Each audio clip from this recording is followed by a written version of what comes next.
Hey there, people. So today I'm finally bringing you my Terraria Duke Fishron expert guide. We'll be covering normal as well, covering the boss, how to summon him, building an arena, strategies for fighting him, armors, weapon, and preparation. The fight itself I'll show you in expert, and I'll also cover the drops, including the Cute Fishron mount at the end.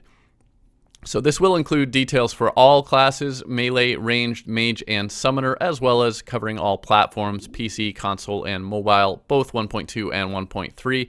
And again, I will also be covering the Shrimpy Truffle expert drop, which gives you the Cute Fishron mount at the end. So this guide will be suitable for expert, applicable for normal, just less necessary to super prepare if you're only playing in normal mode. I'll explain wherever there are differences between normal and expert or different game versions, and I will include timestamps for each section of the video in the description so you can skip ahead if you need to. So first of all, about Duke Fishron. He is described as a fish, pig, dragon hybrid creature.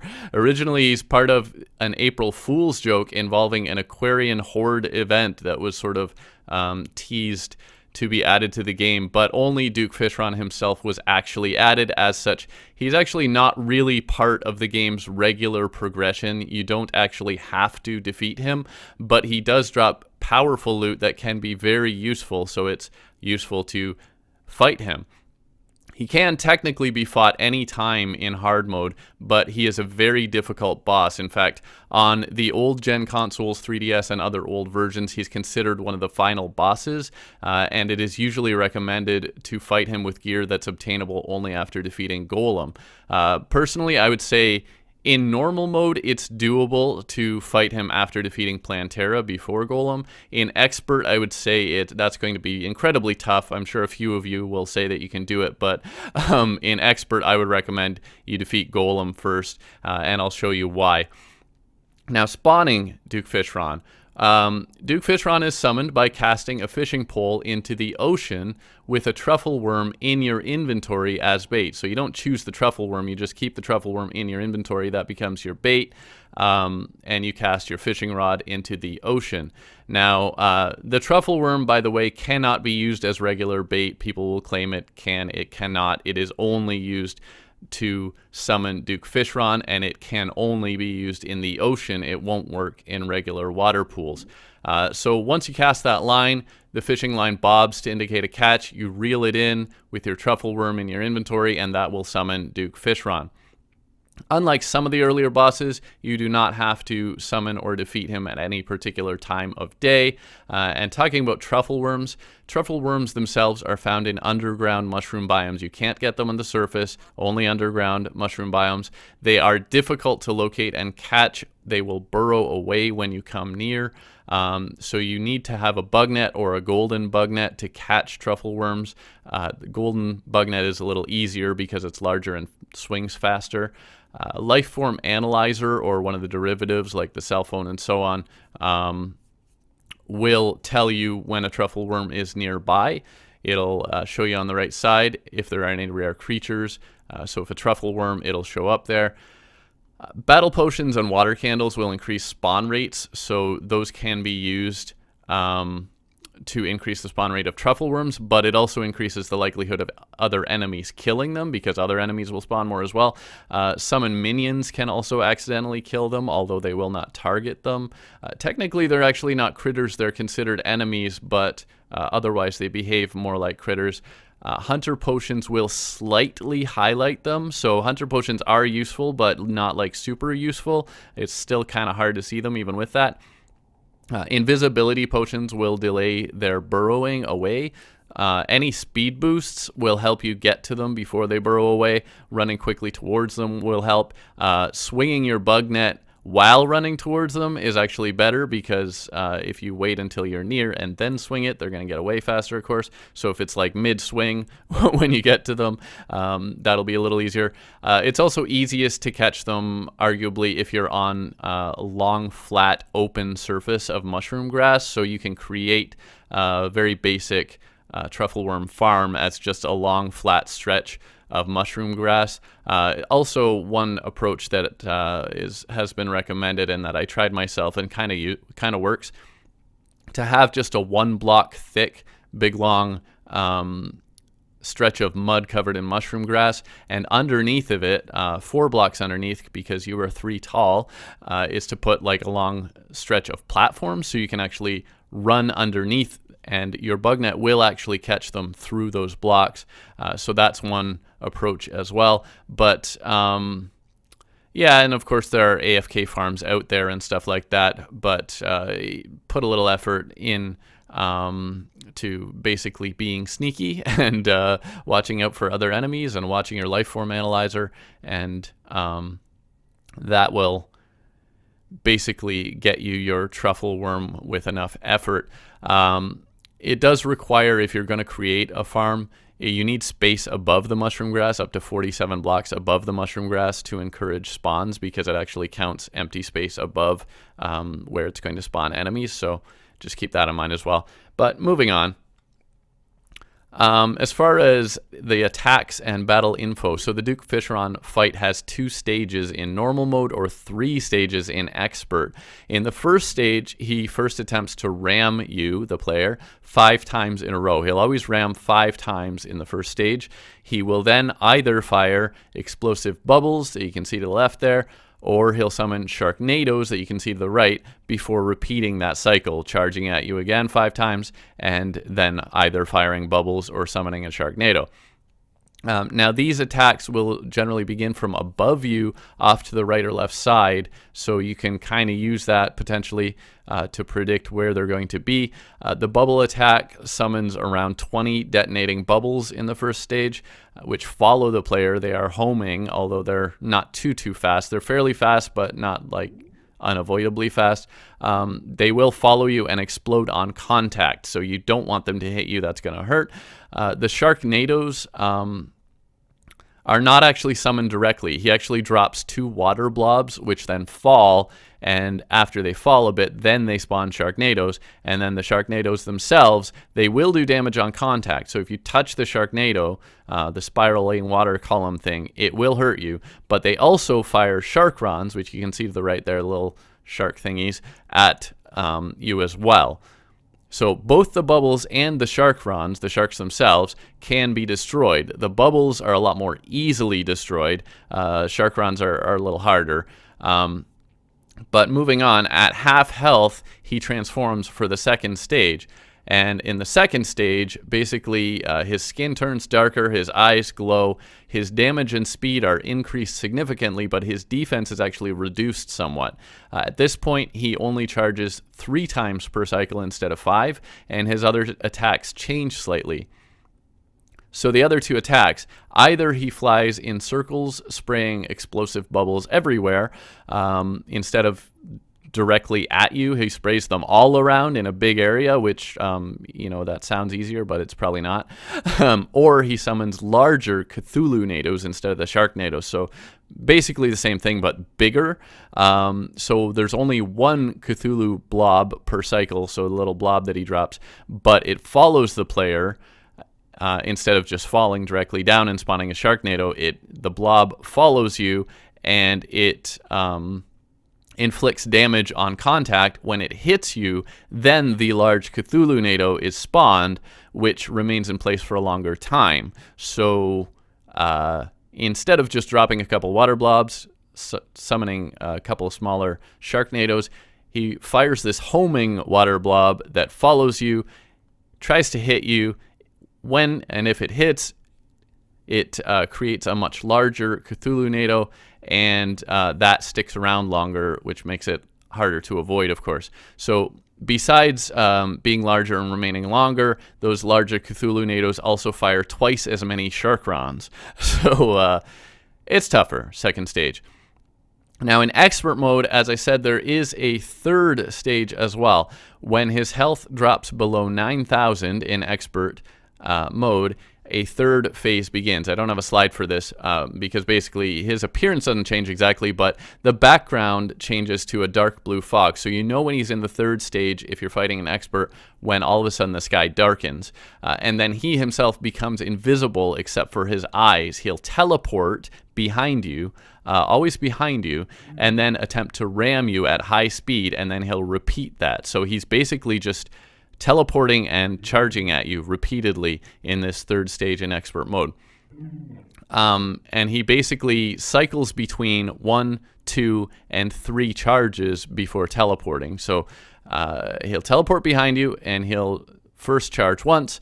Next time he'll teleport, charge twice. Next time he'll teleport and do 3 charges towards you.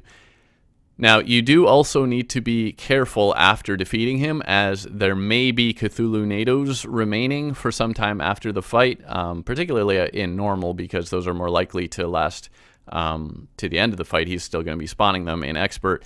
With that third phase, hopefully they'll be gone, but do watch out when you defeat him. Those Cthulhu-nados can still be there.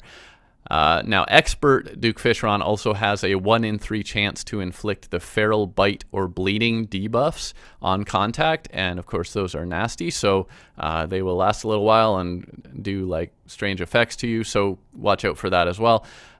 Since the 1.3 update, Duke Fishron will also become enraged if you go too far from the ocean biome, so if you're on one of the updated platforms, if you have the update, careful not to leave the ocean biome too far. He will become enraged, kind of like Plantera also becomes enraged if you leave the jungle.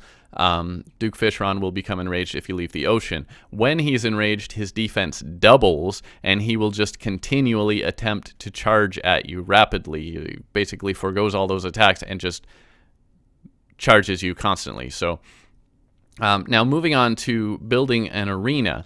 Your arena must be located in the ocean unless you want to face him while he's enraged. So you have to be within 400 tiles from the unreachable world's edge.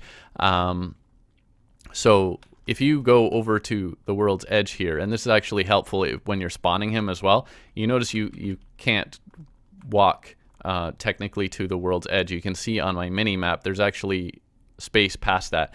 So when you're summoning him, you can actually prepare your arena and just cast off of the end of your arena, because you can't actually build to the end of the ocean. So your arena has to be within 400 tiles from basically the edge of the map rather than the edge of where you can reach. Keep that in mind. So therefore, it's best to keep it within about 350 from where you can actually reach. Asphalt blocks are a very good option because they will let you run very fast. So they let you move faster, therefore you can dodge much faster. Dodging is incredibly important during this particular boss fight. If you really don't want to build an arena, you can alternatively use water walking potions or water walking boots. So basically that way you can just walk on the surface of the ocean. But asphalt's going to be faster, you'll be able to move faster, so another alternative to either of those is to use a looped minecart track with boosters and just build it above the ocean. So you can do that as well. Now, you can, like I've done here, build a little house for your nurse with a bed near the arena so that you can try to mirror back for a quick heal if you're desperate. I hope I won't need to use that because well, and on the updated platforms, you can also, if you want to, build a house for the Dryad as well. She can provide a little bit of help with that Dryad's Blessing buff for you and the Dryad's Bane debuff to the Duke. But given his powerful attacks, be prepared for the possibility your NPCs might be killed by him. So there's a good chance that Kayla here might die during my boss fight. And the Dryad is really only more likely to die because she can't self-heal like the nurse. So you will also, of course, want in your arena campfires, heart lanterns. For magic users, you're going to want stars in bottles to boost your health and mana regeneration. So you can see I've put campfires and heart lanterns in reasonable space across the arena so that I don't get out of range of those buffs. That's very useful. If you're a magic user, you're going to want star in a bottle as well. You might want stuff like this, which I'll get to later. On the updated platforms, sunflowers actually will also provide you a bit of a movement bonus and reduce spawns of other enemies. You can see they're spawning. Also, optionally, something I didn't bother with, but honey pools can, of course, if you jump into a honey pool every so often, that'll help your regeneration. Heart and star statues wired to pressure plates or timers can also help. Didn't bother with those myself. But speaking of strategies, Duke Fishron is immune to fire, frostburn, poisoned, venom, stunned, and confused debuffs. So he's immune to a fair number of things. It is also, although it's not required to fight him during the day, it is best to fight him during the day for the sake of visibility. If I was fighting him right now, that it would have to, be pretty careful to see where he's going to be, as well as particularly those Sharknadoes and Cthulhu-nados are going to be hard to see in the dark. So it's better to fight him during the day. Sharknadoes will spawn where he is located at the end of his charging barrage, so you can kind of use that, and Cthulhu-nados likewise will spawn wherever the homing blob makes contact with you, so you can use that to your advantage and try to predict or even intentionally place where those are going to spawn.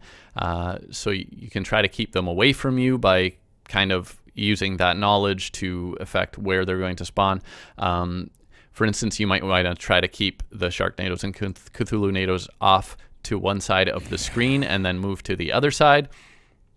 Also, I'm going to show you, basically my strategy has become just to try to stay up in the sky so that when he spawns those, it's easier to drop under them than to fly over them, which you'll probably see during the fight as well. So I try to stay like flying most of the time, and then that way those Sharknadoes and Cthulhu-nados are more likely to be spawned up in the sky where you can get around them more easily. Another strategy that's kind of interesting that's been recommended is using an anti-gravity hook attached to a block and moving in circles around that. That can work well for dodging.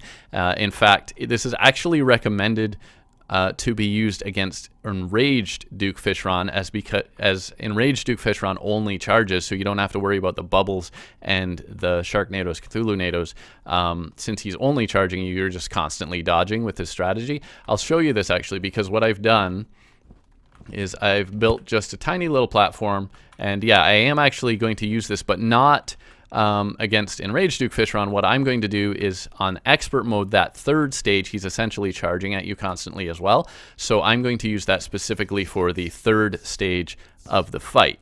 That was my strategy after testing out a bunch of things. That seemed to work fairly well. So let's talk about armor. So which armor you use will depend on what stage of the game you choose to fight him at. So for most players, it's recommended again that you fight him after you defeat Golem. Therefore, the basic plan is Beetle armor for melee users, Shroomite armor for ranged users, Spectre armor for magic. For summoners, there is the strategy of summoning as many minions as possible using the Spooky armor, which has higher damage boost, and then equipping your Tiki armor, which allows you to then summon one more, because your summons as a summoner will retain the boosts that were in place when you summoned them. So strategy for that is to summon them using Spooky, switch to Tiki, and then that gives you one more that you can summon. Now, that being said, you can fight him earlier or later in the game. So all of those armors except for Beetle armor are available anytime after defeating Plantera, so that stays mostly the same if you want to wait until you defeat Plantera. The only exception would be melee users fighting him before Golem might either want to use Turtle armor to have the highest defense, or you can use one of the others to get better boosts and damage boosts particularly, but also like something like Titanium, which gives you the shadow dodge, can be useful as well. Now, that being said, another option is to fight him later. So if you choose to defeat Moonlord first before fighting Duke Fishron, if you're on the updated platforms, of course, you can also use endgame armor sets. Your options there are Solar Flare armor, the best for melee in the game, Vortex armor, which is the best for ranged players, Nebula armor is the best for magic, and Stardust is the best for summoners. It is also possible on the very updated platforms to use a hybrid set of armor, including parts from the Old One's Army event. Now, this is 1.3.4 and onward. As of this recording, that's available on PC, PS4, and Xbox One. Will be coming to Switch and mobile at a later point. These setups with Old One's Army armor will normally require you to farm the Old One's Army to buy pieces from the Tavern Keep. Sorry. You are not... I'm not going to get into detail on those particular setups. I went over them, and it takes a while to talk about them, but I covered those sort of hybrid setups in my Export Moonlord guide. You can use those here as well. Probably particularly useful for summoners, actually, because you can get higher defense doing that. But moving on again, as far as weapons, homing weapons will generally help. As Duke Fishron is very fast, and using a homing weapon will allow you to focus more on dodging, which, as I say, is very important in this boss fight. So, speaking of dodging, the Rod of Discord is a generally useful weapon, let's say, for dodging and getting around the Cthulhu Nados. So if you're lucky enough to have a Rod of Discord, you can use that for dodging and also use that to teleport across those Cthulhu Nados instead of trying to go around them, which, as you're going to see, is kind of tough. But if you're a melee player, melee weapons, you can use homing weapons such as the Possessed Hatchet or the Scourge of the Corruptor. Again, those will help against Duke Fishron's rapid movement and will help you focus on trying to dodge and stuff. If you do want to use swords, the Influx Waver is a great choice. The Terra Blade also works fairly well. The Horseman's Blade can work quite well if you concentrate on hitting the bubbles with it and or use a statue farm to spawn the pumpkin heads, because again, those are homing. Paladin's Hammer can work very well. It's a powerful weapon, although it's not homing. The Eye of Cthulhu Yo-Yo and a Yo-Yo Bag can also work. Vampire Knives can help you survive by stealing health from the Duke, and they will work particularly well in the second phase. Vampire Knives work a little better there because his defense is lowered. If you're fighting him after the Solar Pillar late game on the updated platforms, either the Solar Eruption or the Daybreak, of course, are awesome weapons, so certainly consider those. In terms of ranged weapons, the Tactical Shotgun with Chlorophyte bullets is actually quite effective and is available after Plantera, so if you're planning on fighting him a little earlier, you can do that, particularly normal mode, that'll do. The Chlorophyte Shotbow with Ichor or Holy Arrows can also work quite well and is available relatively early. The Stinger dropped by Golem is another great choice if you're going to wait that long. The Chain Gun or the Snowman Cannon from the Frost Moon will do an excellent job. Of course, that means you need to fight the Frost Moon, which is also very difficult. On the updated platforms, if you fought the Martian Madness event, the Xenopopper is a very powerful option. On the extra updated, the Aerial Bane from Betsy in the post-Golem Tier 3 Old One's Army is also very useful.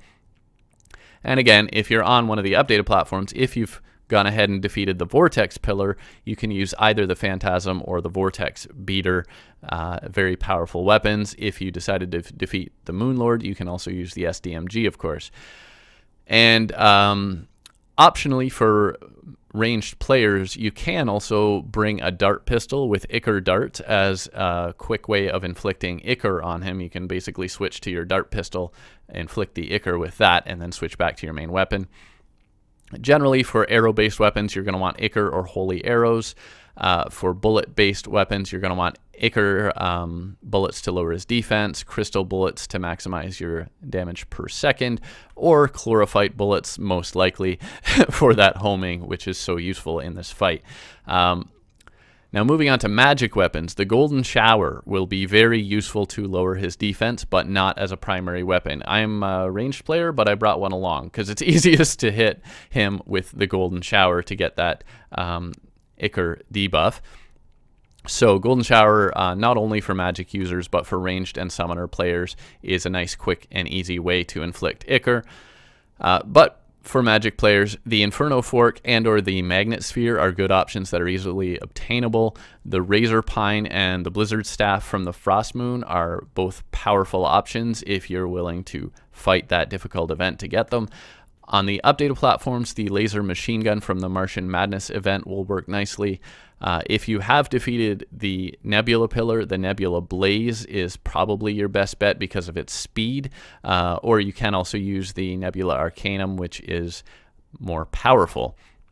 And also, likewise, super updated Betsy's Wrath from the Old One's Army event inflicts a powerful debuff, more powerful than Ichor. It's a similar thing, but more powerful. So that is also useful for all classes if you've defeated Golem and the Tier 3 Old One's Army event to get that from Betsy.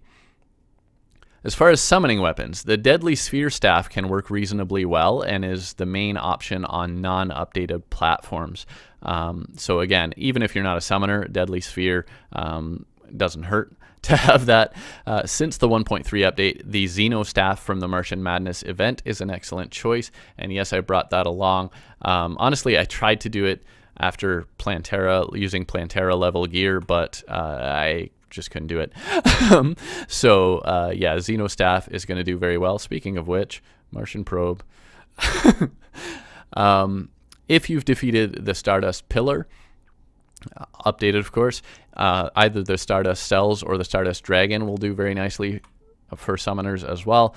And also it's helpful to add a sentry if possible, such as the Staff of the Frost Hydra, which I did also bring, and of course the extra updated, let's say, can also bring sentries from the Old One's Army event. So yeah, summoners, of course, those summon weapons can be used by all classes, but summoners are going to want to specialize to that, of course. It's probably going to be really tough on the pre-update platforms because really the updated, the Xeno Staff is going to do much better, and if you're willing to go a little later in the game, those Stardust Pillar weapons will do very, very well. But now let's talk about accessories. So the main focus of this fight is really to avoid taking damage. Damage output is arguably a secondary concern. So in expert mode, the Shield of Cthulhu can help you with both dodging and defense, but you do need to be careful. You don't want to ram your way into being damaged extra. The Master Ninja Gear is a better alternative than the Shield of Cthulhu for all classes for dodging and avoiding defense. I am going to be using that. The Cross Necklace, or even better, the Star Veil, which you may have seen, stars raining down, I am using that too, is highly recommended for further avoiding damage. The Frozen Turtle Shell, which again I'm using, and or the Expert Corruption World Only Worm Scarf, which I'm not using, will reduce damage taken. So those are all recommended to reduce your likelihood of taking damage, both for dodging and for defense and for effects that help you avoid damage. The Charm of Myths also, of course, is always useful for helping with your health regeneration and reducing your health potion cooldown time. You may need a good number of healing potions for this fight, especially if you suck at dodging like me. Wings will be very important for this fight, very important. You will want to go with wings, probably the best and fastest wings that you have available for whatever stage of the game you decide to fight him in. The frog leg is also actually very helpful, and I did do this a number of times to see what works and what doesn't. It really helps to have the frog leg, because that helps you take off faster with your wings. So it's better for vertical dodging and getting over the Sharknadoes and Cthulhu-nados. If you need a running boost, which if you're using Asphalt you don't, but if you are planning on doing it, say on the ocean surface or something, you can add lightning or frostbark boots to maximize your speed. So I will not be using boots for this fight, actually, because I'm using Asphalt, which is better. The UFO mount can also be used instead of wings to free up accessory slots. It does provide unlimited flight time, but it's slower, so it's going to be more difficult to dodge with. I will not be using that. It is at this point, of course, still helpful to use the emblem for whichever class you're playing to boost your damage output. A good idea to add the Avenger emblem as well. It can stack. If you have defeated Golem, the Destroyer emblem and or the Celestial Stone or Celestial Shell are even better. Better than the Avenger emblem particularly, but even better than the class emblems as well. Celestial Shell, especially if you're willing to fight at night, is going to be a huge boost. Destroyer emblem is at least better than the Avenger emblem. So for melee users, the Mechanical Glove will boost damage and speed. It is also stackable with the Fire Gauntlet, although he is immune to fire, so the Mechanical Glove is better than the Fire Gauntlet in this case. If you're using a yo-yo as your primary weapon, you'll definitely want the yo-yo bag. For ranged users, the Sniper Scope adds considerable further damage and critical strike chance. Magic Quiver is recommended if you're using a bow or a repeater. You can use the Daedalus Stormbow in this fight if you want to.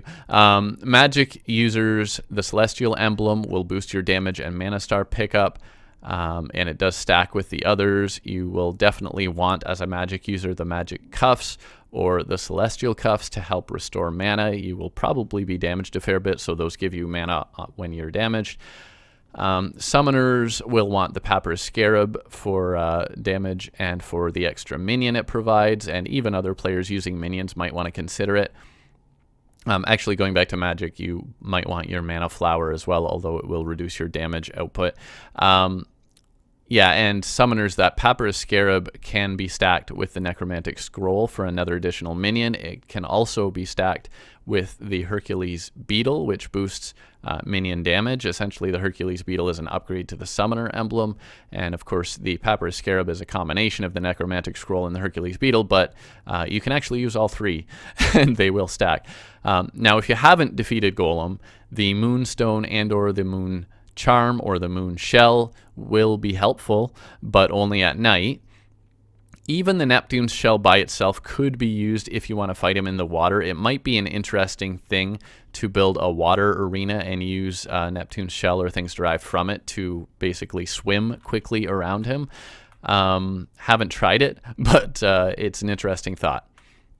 If you are on one of the updated platforms in a corruption world and for some reason you still have an accessory slot left, you can also consider the Putrid Scent, which gives you 5% damage and critical strike boost. And always make sure to reforge your weapons and accessories to get a good modifier to boost the stats of your weapons and accessories. For accessories, you're going to want Menacing if you're going for damage output, or Warding for defense. Usually, most people are going to say Warding and Expert, because again, the real challenge here is surviving. Moving on to buffs, the Crystal Ball provides a boost for Magic users. The Ammo Box for ranged players. Note that there is no Ammo Box on 3DS. I have one here though. Also on updated platforms only, the Sharpening Station is a great boost for melee players, and the Bewitching Table is a boost not only for melee players but others, allows you to summon an extra minion. You will want Food for the Well-Fed buff, particularly if you're playing on expert mode. Potions can also help to give you an edge. I use them extensively. It's really the only reason I survive. So use the best health potions available for whichever point of the game you're at, of course. Mana potions if you're a Magic user. Everyone should probably want Iron Skin, Regeneration, Endurance, and Life Force potions to help you survive. Swiftness will help your mobility. Rage or Wrath will give you damage boosts. Archery potions will give you a boost for arrow-based weapons. Melee users are going to want to use the flasks. If you're in a Crimson world, you'll want the Ichor Flask for sure. If you're in a Corruption world, go with the Cursed Flames, I would say. He's not immune to it, either of those. Now for melee players as well, Ale or Sake can also help to increase your damage output, but it does lower your defense, so be a little wary about that. It's a choice. For Magic users, you're going to want Mana Regeneration and Magic Power potions. Summoning Potion you'll want for Summoners and even for others. So Summoners, definitely Summoning Potion. Others, I'm using it to get another extra minion. So even as a non-summoner, I'm going to have 3 minions because I'm using the Bewitching Table and the Summoner Potion. Gravitation potions could potentially be helpful for dodging and avoiding the Sharknadoes and Cthulhu-nados. You could use those to try to free up accessory slots for the wings and the frog leg and give you a couple accessories instead. You can, in that case, you'll probably want to add the Featherfall potion to avoid fall damage. I'm not going to do that. The Inferno Potion is extremely useful for everyone. Inferno Potion, Inferno Potion, Inferno Potion. Super useful against Duke Fishron because it gives you that fire barrier around you, which destroys those homing bubbles and prevents you from being hit by them. So that's basically my strategy. Unfortunately, it's getting towards nightfall, but let's see if we can do this. All right, so as I said, I've got wings. I could have better wings than this, but I've got Leaf Wings, Frog Leg, Ninja Gear, Star Veil, Frozen Turtle Shell, and Charm of Myths. Those are the things I have equipped. I've got my Shroomite armor, So a lot of this you can get after Plantera, but there's some stuff I'm going to use which is definitely after that. I decided to go with the chain gun. Godly chain gun, which is from the Frost Moon. I said, as I mentioned, Golden Shower. I did bring the tactical shotgun. I tried this, and it does work quite well as well, but I just couldn't quite do it with Plantera level only gear. Nimbus Rod, Xeno Staff. Now, that being said, I kind of didn't try the approach I'm going to try for the third stage of the fight, with the swinging around the block thing with Plantera gear, so you might be able to pull it off. I actually was really close several times, but I just don't want to be embarrassed, so I am going with post-golem stuff, even Frost Moon stuff, really just the weapon, and Martian Madness, the Xeno Staff. It is definitely better than the Deadly Spheres, but you might be able to do it, even expert, post-Plantera with tactical shotgun and Deadly Spheres. It's really the main difference here. So I'm going to get my boosts here. I'm going to throw up a couple Nimbus Rod Clouds just for kicks. Staff of the Frost Hydra. I will now apply my buffs. 1, 2, 3 UFOs. And here we go. I am ready to fight Duke Fishron at night, which is probably a terrible idea.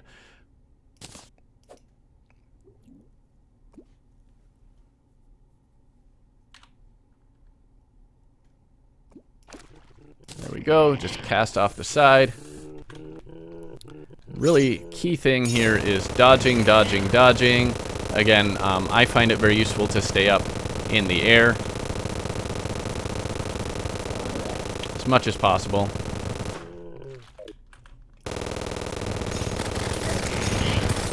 That is why. Oh great, Blood Moon. Well, if I can pull this off, that'll be impressive, right?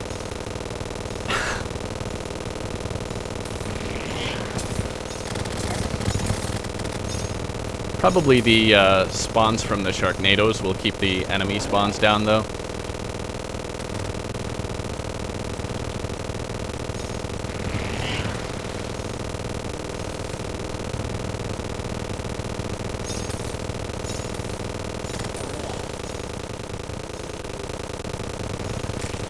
So we should be, yeah, I think he's transforming. I'll go ahead and try to Icar him again here. Quickly switch back. Really the challenge in Expert is that third stage. That's why I think you can do this in normal mode. It's not too bad in normal mode to do it after Plantera with the stuff that I've been talking about, but yeah, this third stage is really what I'm afraid of. Which, yeah, is right about now, I think. Am I there? Yeah, I'm there. So this is where I found this is very useful. Also, don't forget to heal. Because, yeah, the dodging is really, really a problem at this stage when he starts teleporting.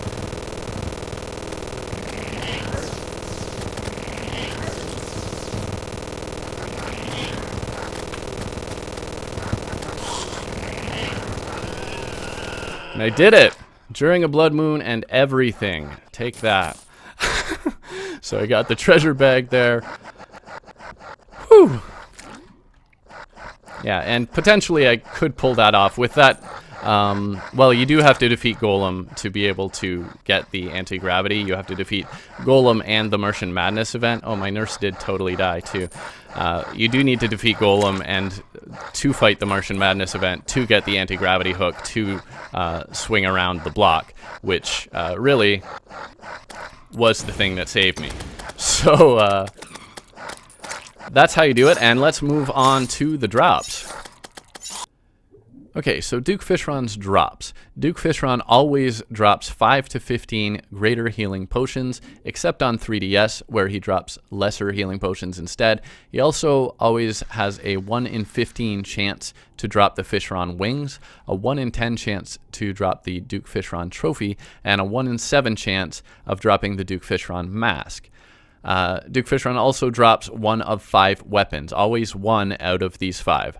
The Bubble Gun, the Flare-On, the Razor Blade Typhoon, the Tempest Staff, or the Tsunami.